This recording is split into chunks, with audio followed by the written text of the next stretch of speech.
जन्माला घेत नाही. हवालदाराला 100 रुपयाची नोट देऊन पळून जाणारे कधीच उभा घरात जन्माला येणार नाही. आता नाही हो, 4 पिढ्यात होणार नाही तुमच्या ते. त्यामुळे जर काम करायचं असेल, स्वराज्य उभं करायचं असेल तर राजांच्या ह्या गुणांना स्वीकारलं पाहिजे. आणि स्वराज्य हे उभं राहिलं का तर ती जिजामाता होती आणि ह्या अशा प्रकारच्या त्या जिजाऊच्या लेकी होत्या.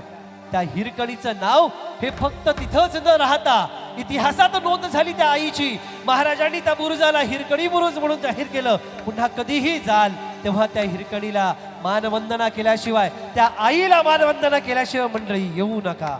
तर त्याच जिजाऊंच्या लेकीचा स्वाभिमान सांगणारं गीत मी विनंती करतोय कोमलजी आपल्या स्वरांमध्ये पुन्हा एकदा होत.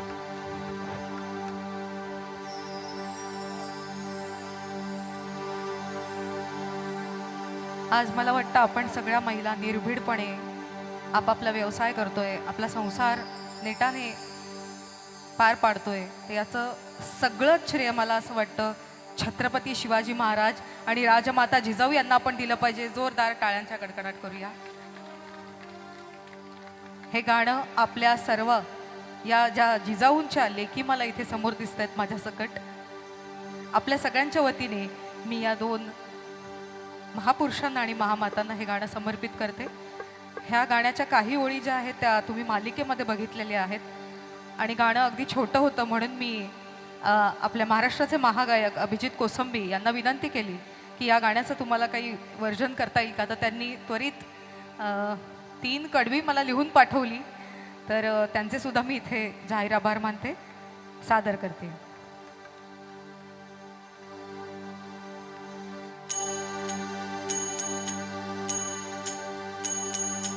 उन्हाळ्यानं पावसाळा, उन्हाळ्यानं पावसाळा स्वराज्याचा गारवा, जिजाऊच्या जीवावर नाही कोणाची परवा, जिजाऊच्या जीवावर नाही कोणाची परवा. आम्ही जिजाऊच्या मुली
त्यातले शेवटचे जे 3 अंतरे आहेत ते अभिजित कोसंबी यांनी लिहिलेले आहेत. धन्यवाद. वा कोमलताई, खूप गोड आणि तितकंच मंत्रमुग्ध करणारं गाणं. एकदा जोरदार टाळ्या पुन्हा एकदा कोमलताईंसाठी झाल्या पाहिजे.